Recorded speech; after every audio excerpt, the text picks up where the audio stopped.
안녕하세요. 쉽고 자세한 통증 이야기 닥터 알렉스입니다. 오늘은 진통소염제에 대해서 이야기해 볼까 해요.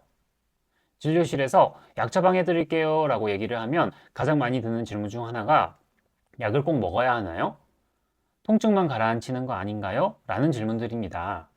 이 질문 뒤에는 독한 약에 의존하는 것 같다 라든지 약은 통증만 가라앉히고 근본적인 치료에는 도움이 안 된다 같은 막연한 오해들이 숨어 있는 것 같아요.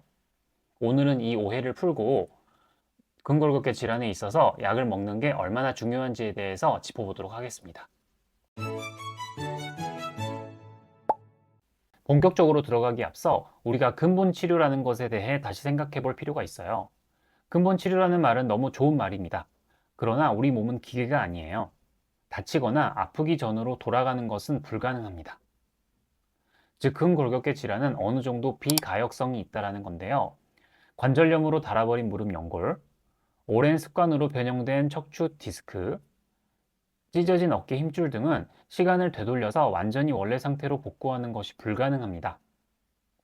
이런 현실을 인정할 때 근골격계 치료라고 하는 것은 결국 첫 번째, 아프거나 불편하지 않고, 두 번째, 생활상 기능상의 문제가 적어야 하고, 세 번째, 재발이 최소화되는 상태가 되는 이 세 단계를 달성함으로써 최대한 근본 치료에 가깝게 가는 것이다 라고 할 수 있겠습니다. 다시 약물 치료로 돌아갈게요. 통증 클리닉에서 처방하는 가장 기본적인 약은 비스테로이드성 진통 소염제인데요. 이 약의 주 효과는 진통과 소염입니다. 진통 역할을 하기 때문에 치료의 첫 번째 목표였던 통증을 줄여줄 수가 있겠죠. 우선 통증이 줄어들어야 일상생활을 하는데 불편함이 적기 때문에 진통 효과만으로도 이 약을 먹을 이유는 충분합니다.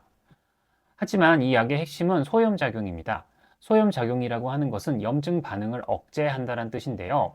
염증 반응은 손상된 조직을 치유하기 위한 우리 몸의 자연스러운 반응 중 하나지만 조직을 추가로 손상시키기도 합니다.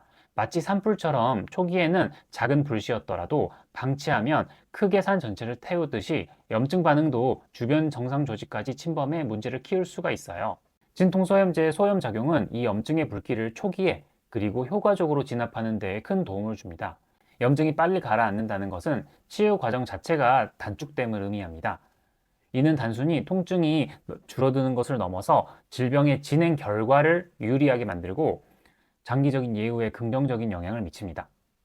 실제로 무릎 관절염이나 오십견, 그리고 척추 관절염 같은 질환에서 초기 며칠 혹은 몇 주간의 진통소염제 복용이 통증 완화뿐만 아니라 관절의 기능, 회복 속도까지 높여서 더 나은 장기적인 결과를 가져온다는 연구 결과들이 이미 너무 많습니다.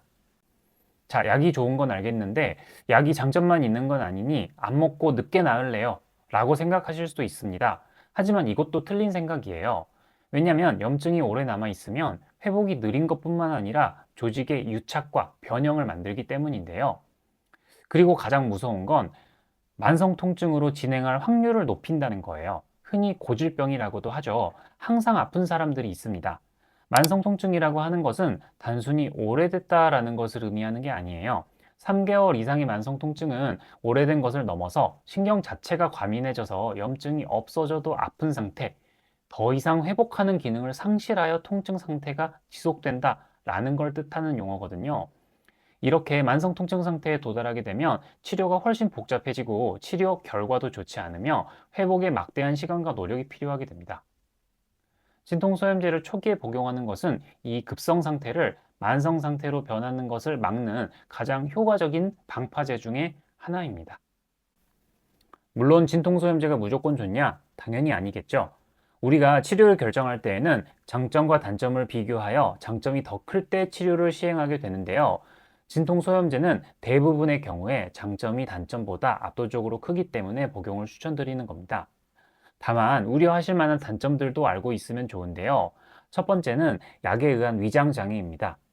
약만 먹으면 속이 많이 쓰리거나 심하면 위궤양까지 생기시는 분들이 있어요. 이를 예방하기 위해서 진통소염제는 식후에 먹고 그리고 위장보호제를 같이 병용해 주시는 것을 추천드립니다. 그리고 두 번째는 심혈관계 부작용 위험성 증가와 신장 기능의 저하인데요. 이는 장기간 그리고 고용량 복용 시에 더 두드러집니다. 그렇기 때문에 약물의 장기 복용은 기본적으로 지양해야 하고요. 현재 증상에 맞춰서 정해진 기간만 전략적으로 복용하는 것이 좋겠습니다. 수많은 진통소염제 중에서 내 건강 상태에 맞춰서 약을 선택하는 것도 중요하겠고요. 다만 다른 내과적 질환이 없는 건강한 사람에게 1에서 2주 정도 단기간 진통소염제를 복용했을 때 심각한 부작용의 발생률은 극히 낮기 때문에 대부분의 부작용은 복용을 중단하거나 용량을 낮추면 해결이 되고요. 심지어 우리나라 보험체계 하에서는 약물의 비용도 매우 저렴하기 때문에 비용 효율적이기까지 합니다. 이러한 장단점을 비교해 봤을 때 건강한 성인이라면 약을 안 먹을 이유가 없다라는 결론을 내볼 수가 있겠습니다. 진통소염제를 복용해서 통증을 빠르게 제어하고 염증을 가라앉히는 과정은 관절과 근육이 다시 움직이고 재활을 할 수 있는 상태로 돌아가게 해주는 필수적인 과정입니다. 약을 먹고 통증이 사라진 후 재발 방지를 위한 바른 운동과 자세 관리가 뒤따를 때 비로소 우리는 진정한 의미의 장기적인 근본 치료에 도달했다고 말할 수가 있습니다. 진통소염제에 대한 오해가 좀 풀리셨나요? 아플 때 시간 지나면 낫겠지라고 참지 마시고 가까운 통증 클리닉에 내원해서 약물 처방 받아보시기 바랍니다.